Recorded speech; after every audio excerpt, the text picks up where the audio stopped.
Welcome to the Big O Show on the Overreaction Sports Network, powered by Believe. Still the same damn kid from Oklahoma, same old dreams hanging off my shoulders, wishing and waiting on a shooting star for all to see. And now your host, straight out of Oklahoma, former Buffalo Bill, Jerry Ostrowski. I'm still the same damn kid from Oklahoma.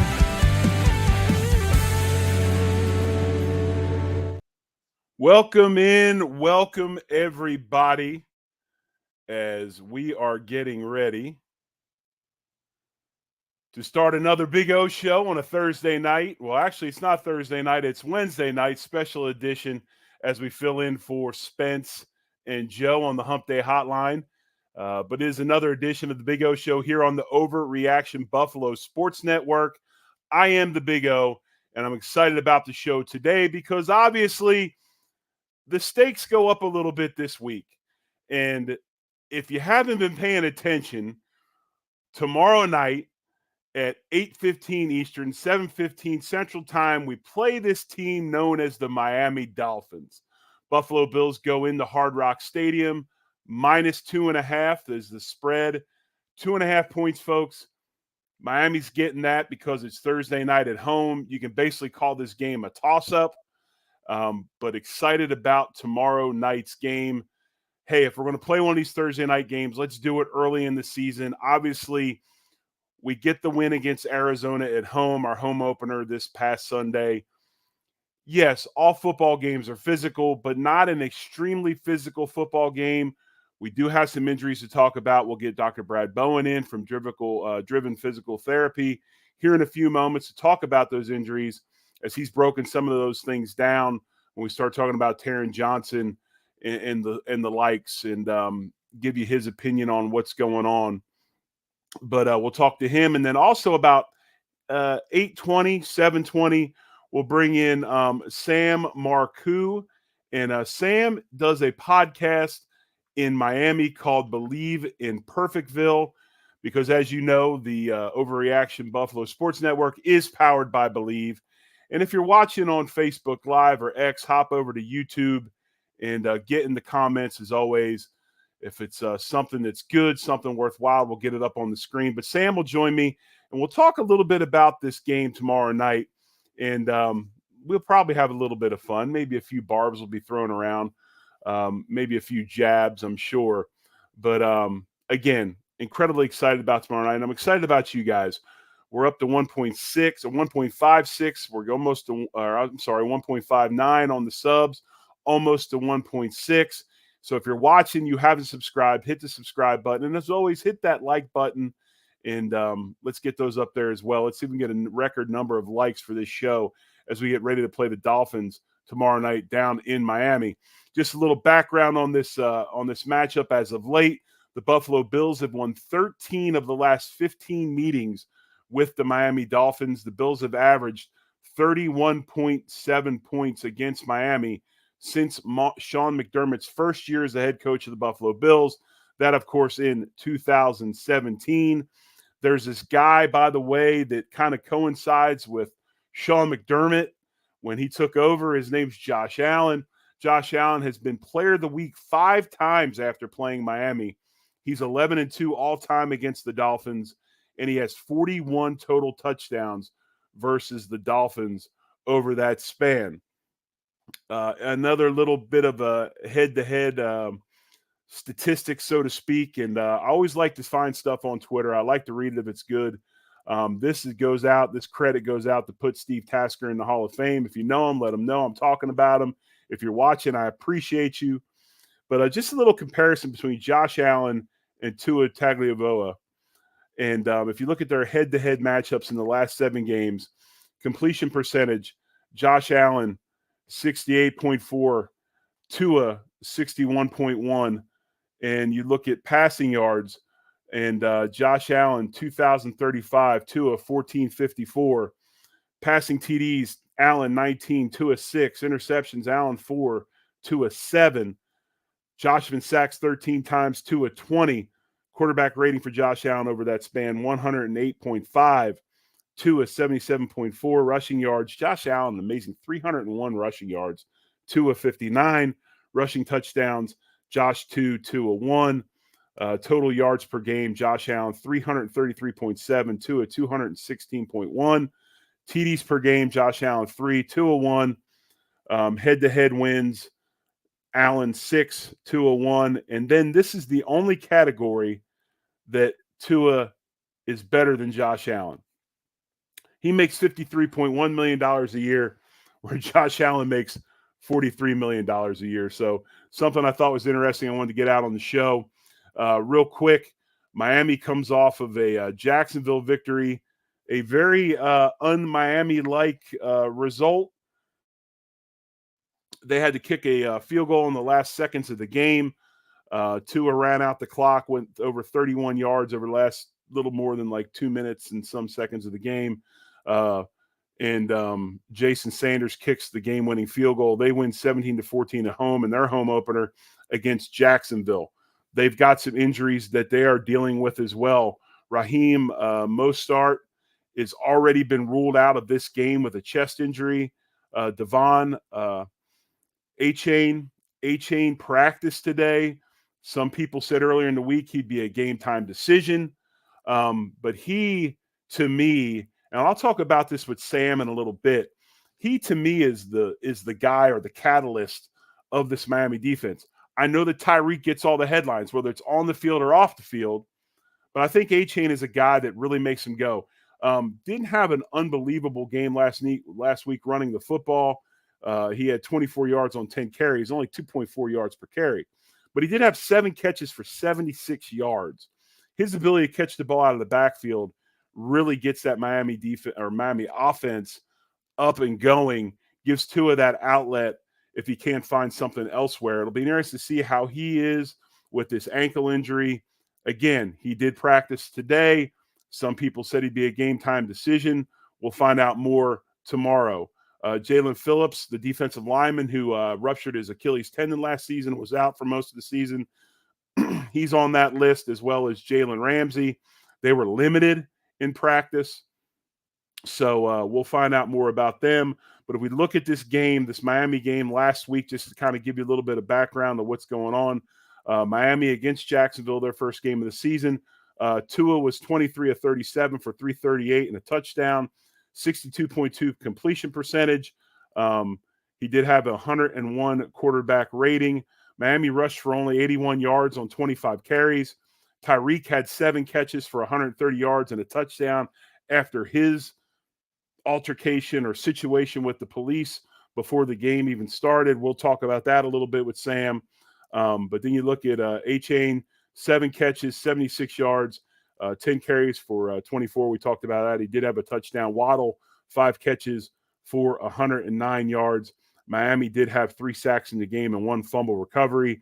And for all you people that want to know, Jordan Poyer did have 6 tackles in the game. He was second or third on the team in tackles in this Jacksonville game. So Poyer making his presence already in Miami, and I'm sure that he will be there again tomorrow night. But, hey, let's bring a good friend into the show right now.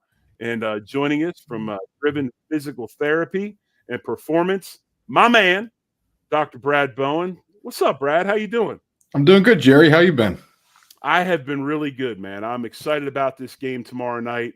Anytime you get a marquee matchup like this early in the season, primetime spot. And if you look at that Bill schedule, a lot of games in the first quarter of the season, almost half of the season, are primetime games. But the problem with Thursday games, Brad, as you know, injuries happen on Sunday, less time to recoup. You lose 3 days almost to try to get guys back on the field. Obviously, the biggest one, Taron Johnson ruled out, our starting nickel back, an all-pro nickel back, nickel corner, really the emphasis of our defense. Some feel the key piece to this Buffalo Bills defense. Cam Lewis came in and filled admirably last week. But with that forearm, there's been a ton of speculation, Brad. Some people feel maybe it's a fracture, something else. You had a chance to look at the injury, look at the play. look at body positioning and things like that. Kind of give us your thought process on what this may be that Taron is dealing with.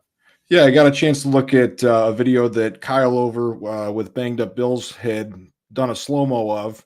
And in watching that, to my knowledge, he was wrapping his arm around the player to essentially either punch the ball out or make the tackle, and then wrap hit his forearm. Well, in doing so, it appeared to me that Johnson had his palm facing kind of up as he punched the ball, opening up the outside of his elbow. I think everyone saw that contact was made between the helmet and his forearm. The question then becomes, okay, what could possibly be implicated in a hit like that? At this point, they haven't come out and put him on IR. So to me, that would hopefully rule out fracture. At that point, you should kind of know what you're doing with a player. So that leaves about two other options: a soft tissue injury, which is what we would hope for. The other thing that runs through that area on the outside of the forearm with his palm facing up would be the radial nerve. With a positional player like that who needs to be able to use his hands, tackle, and wrap up, a radial nerve injury would be pretty tough. It'd be tough to not only give a prognosis on as far as when he'd be able to return, but it's also kind of tough to heal up. Everyone heals at different rates when it comes to a nerve injury, and concluding as far as how much it's going to affect him for how long is very difficult to do. It would change how he opens his hand. It can give you numbness, tingling, and loss of strength with the forearm as well. So all things that would make it very difficult for a player of his stature to come back with.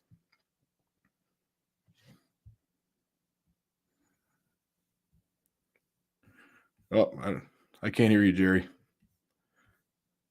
That's because Jerry had the mute button on. People know terms like stinger, right? So obviously a stinger is the brachial nerve gets pinched, that burning sensation down your arm.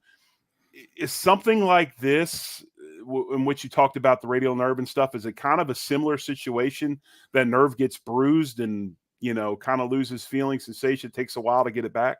Yeah, so a brachial plexus injury is most often like a traction or a stretch, an overstretched injury. In this case, it's more compression. So he got crushed, got a helmet into his forearm. The outcome ends up being the same. So if you damage that nerve, if you damage that tissue, you can't get signals to the muscles that nerve should be firing, and then it creates weakness and dysfunction. And that's what I believe he could be dealing with, just based on the team not placing him on IR. We haven't seen a surgery. Usually fractures are pretty easy. The teams come out and kind of say, all right, he broke his arm, he's going to be out X number of weeks. And we haven't been given a timeline. And even when McDermott came on and talked about the injury specifically, he had said that the timeline is tough to determine, I think is about what he said. Dr. Brad Bowen's with us from Driven Physical Therapy and Performance. And I got to ask you, Brad, kind of the same thing now. You talk about fractures are pretty easy or whatever. Josh Allen has the injury when he goes into the end zone, dives into the tunnel end for the touchdown, kind of lands with his elbow on his hand. Obviously, he's playing tomorrow night. I guess you could play through like a hairline fracture or something of that nature. Is this more along the lines you think maybe they call him something like a crush injury more than say maybe a fracture? I'd have to think if there was something there of a hairline, even a hairline, it would be much more painful than it seems. I mean, I'm not Josh Allen and ask him how his hand feels, and obviously they're trying to protect it, but it doesn't seem too major. He's a pretty tough guy. We've known that for a while now. And the way he landed on it, he kind of brought his elbow into his palm. Everything seemed pretty flat to the ground. So he wasn't in an awkward position. He certainly probably bruised it up pretty good and may have some swelling throughout the palm and those muscle tissues and, again, nerves that affect the hand. We saw in practice that he had two fingers taped up together. He may have sprained those slightly, or they may just be protecting those muscles in the palm that might be irritated by the way he landed on it. And I would expect to see him wearing a glove, potentially have those two fingers taped up together again come Thursday night. And he may change how he's handing the ball off a little bit too. We saw that in the game on Sunday, that he may be handing it off on the right-hand side with both hands instead of just the left hand. And he made it work just fine. Any signs or giveaway when you start talking about buddy taping fingers? Could be a sprain. I think, honestly, he's a pretty tough guy. I think it's mostly a bruise in that palm, and I wouldn't be surprised if in a week from now that glove's off and he's back to normal. Dwayne Smoot, once again, on that injury list with the toe. I'd have to think that he's probably dealing with something like like a turf toe injury. I mean, obviously, the bigger you are, the more power and pressure off of that toe. Something he's going to have to try to get over and eventually manage, or, thoughts on that? Initially, with him being a DN and again, pass rush type player, when we saw this happen with Curtis Samuel, they offloaded him. They gave him plenty of time to rest. I think we're seeing that right now. And he had about a 3 to 4 week timeline getting back to full go. I think we're going to see something very similar with Dwayne Smoot. And I think that because he's a DN, he's going to have one leg driving hard along the outside. I think you may see him favor a particular side when he comes back into practice and then back into games as well if he sees some game action here shortly. Real quick, Brad, I do kind of want to go there. I did have one question to ask you about Taron Johnson. Are we looking at a sit around and wait thing? This isn't something you can brace up or put the Gronk brace on or anything like that. I mean, basically it's rest and get this thing, back to firing. Is there anything they can do to try to get it to fire sooner? Stim, electron, anything like that? All kinds of modalities might help him be more comfortable, but in the end, healing takes time. So I think, honestly, keeping him in an offloaded position, which is what I'm guessing they're doing, working through very light exercises, keeping that nerve as happy as it can be, and not overstretching it, compressing it again, things of that nature are probably what they're doing. They haven't shown Taron Johnson much, so it's tough to speculate much more than what happened on the field and what we saw. The reason I don't think that it's UCL inside of the elbow or an ulnar nerve injury is just because of where he was grabbing on the sideline. He was kind of touching the top of that forearm and then based on that play. So hopefully he didn't get hit too hard by Rapp, but Rapp came in there pretty fast and he heals up here soon. Brad, I'd like to talk to you a lot longer, but I'm also kind of happy that I don't have to talk to you a lot longer, because that means that the injury list is pretty short. Anything else you want to touch on before we get out of here? No, I think you pretty much covered everybody. Ty Johnson's back. That knee's supposedly good, and I'm looking forward to the team playing tomorrow night. All right, Brad, let everybody know how they can get a hold of you if they have injuries or they have somebody in their family that they want to get, some rehab done with, or you also specialize in performance stuff. If there's some things golf-wise, you have a kid sports-wise, want to help them with some stuff, they can come see you. Let our listeners know or let them in on how they can get a hold of you. Yeah, you can find me at drivenptperformance.com. My socials are linked on that website. And then my phone number is 716-341-9694. All right, he's Dr. Brad Bowen, driven physical therapy and performance. You're gonna have to give me at least I didn't 4 have any weeks. I'll give you 4 weeks. Yeah, I didn't have any preseason games either, Brad. So sometimes I stumble over my words. But hey, I appreciate you as always. I look forward to having you on all season long, and Brad will be on with us every week to talk about that Buffalo Bills injury report. So Brad, thanks as always, and we'll catch you next week. Thank you, Jerry. Go Bills. All right, go Bills. And that was Brad Bowen. And I'm fired up to have him on every week, man. He is a crazy knowledgeable guy. The other thing is he's got a football background. He did play football, and he was an offensive lineman. So obviously, O-linemen are extremely smart, and excited to have him on the show. But we do have a matchup in Miami on tomorrow night. Again, 8:15 Eastern, 7:15 Central Time, Hard Rock Stadium. And Miami is a 2.5-point favorite. And Miami coming into this game, tough game against the Jacksonville Jaguars. They were able to pull it out at the end with a late second field goal. Buffalo, of course, took care of business after the first half. Really, really impressed with the Buffalo Bills this past week as far as adjustments and their ability to find ways to handle some of the stuff that they were having issues with. Bobby Babbage Jr. did a tremendous job coming out of the locker room and making a ton of adjustments. But right now, coming into the show, from Believe in Pleasantville, Perfectville, you have to excuse me. And real fast, let me fix my screen. All right. Joining us, Sam Marcoux. Sam, what's going on, man? It is pleasant in Perfectville right now after a week one come from behind victory, something you and your Bills can relate to, I think, getting out in front of the Arizona Cardinals finally at the end of that game. Things are going well right now. We're very optimistic here in Miami, Right. South Beach, South Florida, any Miami Dolphins fan across the country and across the world. So we're doing just fine, at least right now. Sam, you have to. It's funny. I've been fighting it all week because I take I believe it isn't the Dr Pepper commercial with the Boz, isn't that Pleasantville, I Yeah. believe, or something. And I got that in my head, and I take it to this. So anyway, Sam's part of the Believe Network. He covers the Miami Dolphins for them. Believe in Perfectville. You can check his stuff out on YouTube and stuff. We'll get to that later in the show. But what I want to ask you, Sam, is we're coming into this game tomorrow night. Obviously, Thursday night games. I'm a former player. I hate Thursday night games. I think they should be outlawed. They're great for fans. I mean, they're wonderful for fans. They're wonderful for television. We hate them as players. And, Yeah. Go ahead. I'm sorry. Well, no, I was going to say I completely agree with where you're coming from. I don't like them as a fan either. It messes up everything. I'm a traditionalist. I like Sunday football, Sunday night football, Monday night football. That's what I grew up Right. with. These Saturday games after college is done, I can live with. The Thursday night on Thanksgiving, sure, whatever. But this every Thursday night, I can't stand it. I forget to put my fantasy football lineups in.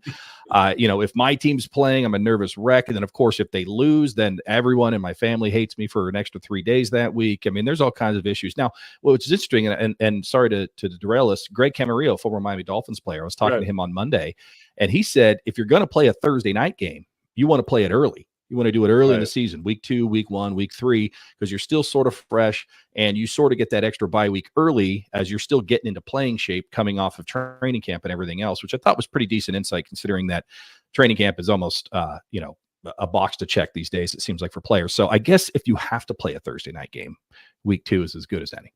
Right. I agree. And but the kind of the questioning I'm going to go into at this is you play Thursday night, and obviously the Bills have some injury issues as well. Taron Johnson already being ruled out of the game tomorrow night. Miami has some issues as well.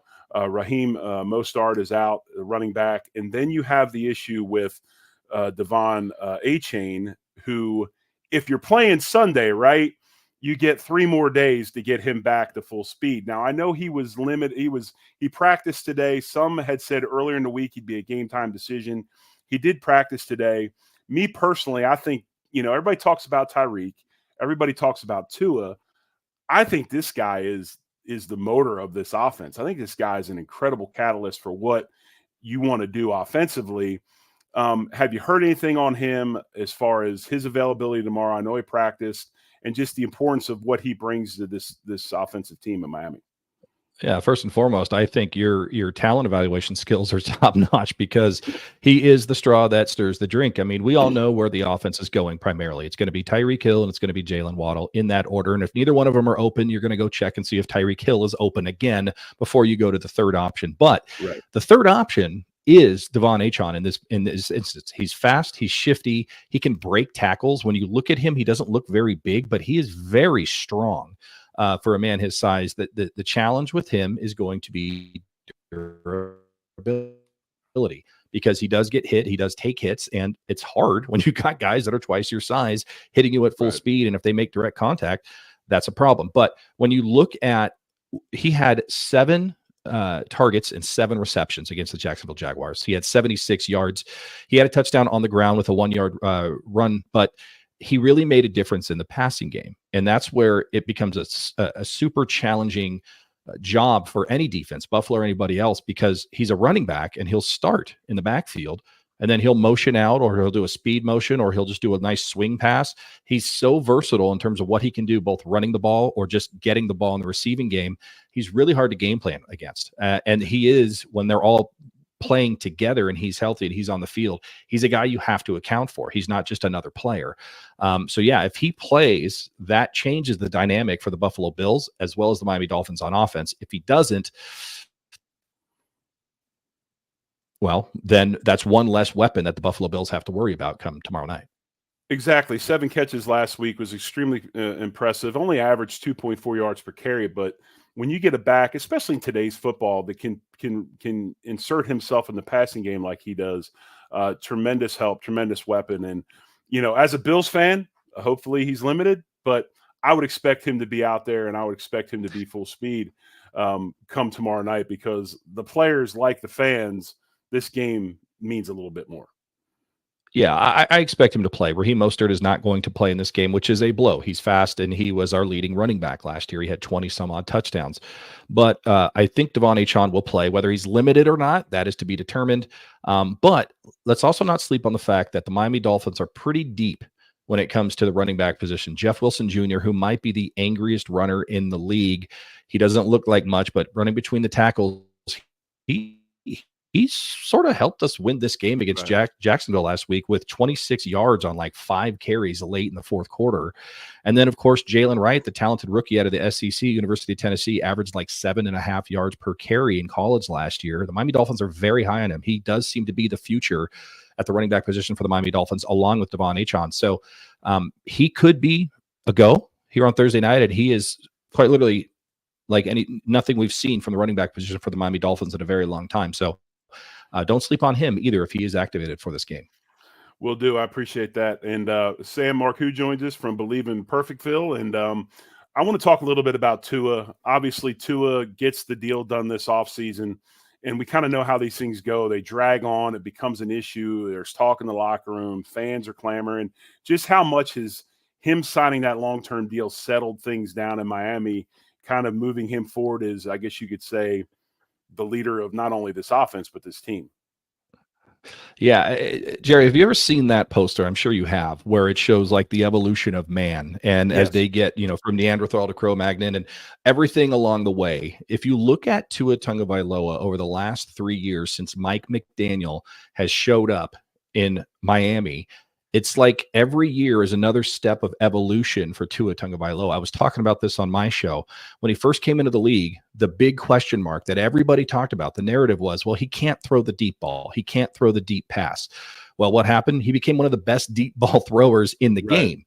Well, then it was, well, he can't stay healthy. And that's a concern, of course. But what did he do? He went out, he put on some weight so that he could take the hits and absorb that energy a little bit more. He studies jujitsu to this day so that he can better, roll when he's on impact, so he doesn't have his head just hitting off the turf. And he went and played 17 games last year and became the league's leading passer. And now the narrative is, well, he's a one-read quarterback. He throws it to a spot, and then Tyreek and Jalen go get the ball. Okay, well, look at what he did week 1. He had a deep ball to Tyreek Hill for 80 yards. That was the third read on that play. He had a 62-yard bomb to Jalen Waddle. That was the second read on that play. He had a 35-yard pass to the aforementioned Devon Achon after everything was closed up in the middle. Jacksonville did a great job closing up the middle of the field in this game. He went through his progressions, dumped it off, took the safe one. Devon Achon went out and made a play and had 35 yards on the scamper. He's taking the ball down and running with it. There was a couple of one play in particular, where the rusher for the Jacksonville Jaguars clears the box. He goes out to the right to cover the tight end or the running back or whoever it was that was coming out into the flat. Tua immediately takes the ball down and runs for a first down.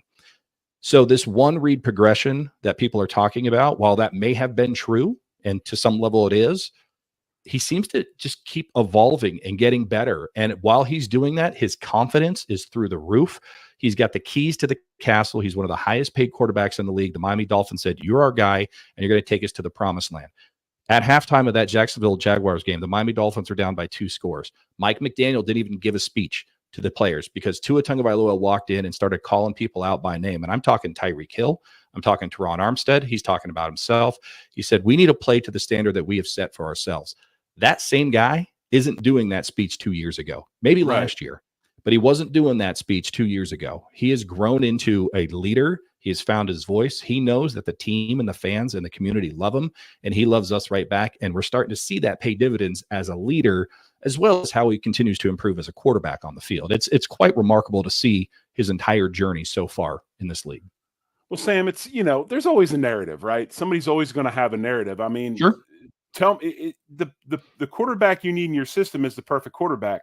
And if Tua is a spot thrower, that's what McDaniel needs. I mean, it's just like with Josh Allen. It's the same thing with him. The narrative is he turns the ball over too much. It's not his turnover to touchdown ratio is insane. It's not the fact that he has more touchdowns than anybody in the last so many years, or, there's all these different things, but they want to hang, they just want to keep hitting that same point. It's like, tell me anybody in the league that predicted Brock Purdy was going to be doing what he's doing in San Francisco, right? He's probably not the perfect quarterback for maybe 30 other teams, but for that one team, he's perfect. And you bring up a good point. That's kind of, go ahead real quick if you want to rebut on that. No, I was going to say I disagree that Josh Allen turns the ball over too much. I quite frankly think he doesn't turn the ball over enough, but that's just me personally. Yeah, good point. Well, let's see. We a very good point. But anyway, the point I was going to make, and you're talking about Tua and that leadership, and you're talking about McDaniels and what's going on, and I'm going to touch on it. You can be brief, you can be as complex as you want, you can get into as much as you want. Obviously, the Tyreek Hill situation last week, Calais Campbell, and what happened. It almost seemed like this football team is even closer now than they were. I mean, McDaniel's speech was pretty wild, his press conference and how he talked about the situation. You have the rest of the team, Calais stepping up for a teammate and all those things. Right, wrong, or indifferent, this Miami team seems awful close and pretty tight right now. 100%. And look, I can't begin to even imagine what Tyreek Hill went through in that situation. We all saw the footage. It's very alarming to see that. I'm obviously not a black man in America, so I don't know what he has had to deal with when it comes to these types of situations. What I will say, and this is a great point brought up by Greg Camarillo, my co-host on Perfectville, he shared a story when he was playing, and he had a flat tire on the side of the road, nowhere near what Tyreek on Sunday before the game. Right. But Ronaldo Hill, who ended up becoming a coach for the Miami Dolphins, but was a safety at the time, saw Greg. It was Greg's rookie year for the Miami, first year for Miami, second year in the league. Didn't know Greg, but knew he was on the team, put it in reverse on the freeway, which I don't recommend, and parked and helped Greg fix the tire and then get to practice. This was actually during offseason. I think he was doing OTAs. And Greg talked about the fact that I didn't even have his phone number at that point. But guess who was my favorite teammate that entire season? Right. Ronaldo Hill. Think about Calais Campbell.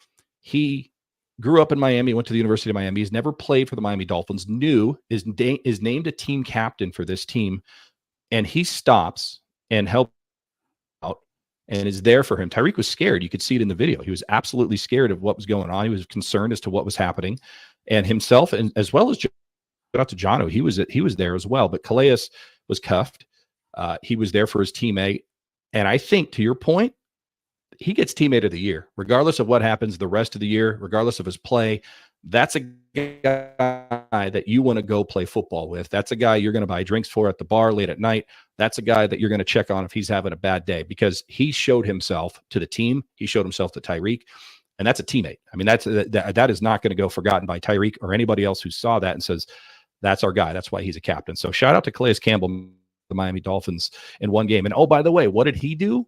He got a sack the first play of the game against Jackson. Right. He went out and said, okay, now it's time to play ball. We'll deal with this later. Let's change our focus mentality and let's go out and play. So I was super impressed with seeing what Calais Campbell did, not only but before and after as well. Sam, I want to stay with that defensive line. Obviously, Jalen Phillips has been, I don't want to say a Bills killer because the record doesn't show that, but he is definitely a guy that he's definitely a guy that has been very, very productive with big numbers against the Bills in the past. Obviously, coming off the Achilles injury, he's back on the injury report. This defense of the Dolphins, not a ton of names. I mean, obviously, Jalen Ramsey, you do have Phillips and some others, but did a very good job this weekend. When you look at that D line, you look at Phillips and that pass rush. How is it coming along with the addition of Emmanuel Ogbah, a guy that I saw play a lot of college football here in Oklahoma? How's that pass rush coming along for the Dolphins? Because they're definitely going to need it tomorrow night. Well, to your point, we may have not have won the war, but we won some battles. So we'll kind of reverse that old nugget there. No, Jalen Phillips is, first of all, just looking at him, he passes the eyeball test, right? I mean, He's a guy that you go, okay, that guy could play football in America, and he does, and he plays it very well. He tore his Achilles late last year, about 280 days ago. Now, this was an injury that in the past would end a career. Not only was he back playing week one, he played very, very well. Yes, he had the one sack, but he had a lot of pressures. He did well against the run. He's kind of on a snap count. If Bill's saying he's not going to play Thursday night, I've got news for you. He's going to play, and he's going to be a problem. Yeah, and rightfully so. I mean, I look at him. I look at Calais Campbell in this game. Emmanuel Ogbah, who was great for the Miami Dolphins, but then we got Vic Fangio last year, and he just in that scheme. He gets brought back because Bradley Chubb isn't available yet. Oh, by the way, we get Bradley Chubb back in a couple of weeks as well. He played very well. He had a sack. Now, that sack that he had against Jacksonville was basically because of Jalen Phillips. Right. He was able to roll pressure to Trevor Lawrence. He moves, just swallows him up. But he's a great player. We love the fact that he was available. I can't believe that he was available that late into training camp for us to go, hey, come on back. I'm liking where this pass rush is at. We haven't seen a lot of blitzing yet. We saw a little bit from the cornerbacks in week one. It wasn't very effective, in my opinion, but they are getting pressure and they are holding the line, at least so far. It's a small sample size with their front seven. And if you can do that, that allows you to have a lot of flexibility on the back end of that defense, which you're going to need when you're playing a Josh Allen. I mean, you can't deploy one defense and say this is going to work over and over. Good, he's too strong, he's too fast. You're going to need to have weapons and options. And if they can get pressure up front, more weapons and more options to hopefully counter Josh Allen. Sam, how do you what do you see the Dolphins need to do tomorrow night to pull out the victory on Thursday night? Obviously, short week of prep, but the Bills are coming into town. What do you see the Dolphins as far as their game plan? What do they need to do? Maybe a couple things if they can get them done, and it gives them a chance to get that W. Yeah, I mean, it's a great question. And the Bills are the Rubik's Cube for us these days. We can't quite figure it out. I'll be very honest. I'm so happy Stephon Diggs is not there anymore. I mean, he's just got so much talent. It's so hard to cover him. You have to cover him at all times. The Miami Dolphins are pretty healthy on defense right now, which is big. I think the Miami Dolphins have an attitude right now of we've been considered soft. I mean, Jordan Poyer, Buffalo's own Jordan Poyer, came and joined us and said, we know the Dolphins are soft. That's a mentality that needs to change. So if you look at the Miami Dolphins during preseason, you look at the Miami Dolphins during training camp, and you look at them during week one, there's a great play. It's been getting a lot of publicity, but it was fourth down. Travis Etienne takes the ball to the left. There's about 8 Miami Dolphins defenders there. He turns around. Travis Etienne's a pretty fast guy. They turn with him, and there's 8 or 9 guys swarming to the ball. They stop him behind the line of scrimmage. Turnover on downs, we go down and kick the game-winning field goal. That type of mentality, that herd mentality, pardon the pun here with Buffalo, is what they're going to need to do against Josh Allen, in my opinion. You can't tackle him one-on-one. You're just not going to be consistently doing that. You got to get to the ball with multiple players, and you got to get him to the ground. You got to make sure you play through the whistle. I think that's going to be the big thing for the Miami Dolphins, is just not being intimidated by history. They have to let it go. And they have to come in and say, this is our house. This is our time. This is a really good time. It's going to be these 2 teams at the end of the year. Not the Jets. It's not the Patriots. It's going to be the Bills and the Dolphins. And I think they're going to have to use their weapons. They're going to have to offense. Jalen Waddle, Devon Achane, if he's there. We all know where the ball's going. Get the ball to those guys. And that's why they use all that pre-snap motion, those orbit, motions and the speed motions and the cheat motions and all these different motions that they have in pre-snap movement to try to confuse that defense so that they can get this much space and get the ball into the end zone. So they're going to have to utilize their weapons. Thing tricky. They don't have to have a 4th wide receiver, game plan. They got to get the ball to Tyreek. They got to get the ball to Jalen Waddle. Allen to create or think he can create. All due respect to Josh Allen, he's eaten our lunch since he's coming to the league, but he does turn the ball over. So if you can get him to turn the ball over, throw an interception, you have to capitalize. You can't just do a interception and give it back to Buffalo. You have to take advantage of every single one of the mistakes and put points on the board. As simple as that. Yep. Sam, I appreciate you spending time with us. Sam Marcoux, Believe in Perfectville, covers the Miami Dolphins. Where can they check you out? I mean, we'd like to learn about our enemies every now and then. Where can they find you? Well, you can usually find me in front of the TV on Sundays, or in this case, Thursday. But you can check out perfectville.com. If you guys are fans of stand-up comedy, I am a touring stand-up comedian. I'm a little bit on hiatus until after the season, but the off season is going to come to all of us at some point. No later, I'll be back on the road. So you can check me out on Twitter at Perfectville Pod. I usually put my dates out on there, and we just have some fun. We're talking football. It's important, but it's not too serious. Yep. Sam, we appreciate you, man. It shows where I do ball sudden. Yeah, but anyways, thank you. Thank you very much. Yeah, we appreciate you. Hopefully we can connect back later this season and return the favor. We can talk about round 2 of this matchup. And good luck, man. I No, was same to expecting a you. little. I knew you were a stand-up comedian, and I was expecting maybe a little bit more angst. But I appreciate that, Look, man. Thank you. look, I have learned. I'm a slow learner. It took me a long time. I come on these shows, I talk some smack, and then all of a sudden we lose 38-5, and I'm like, well, that was.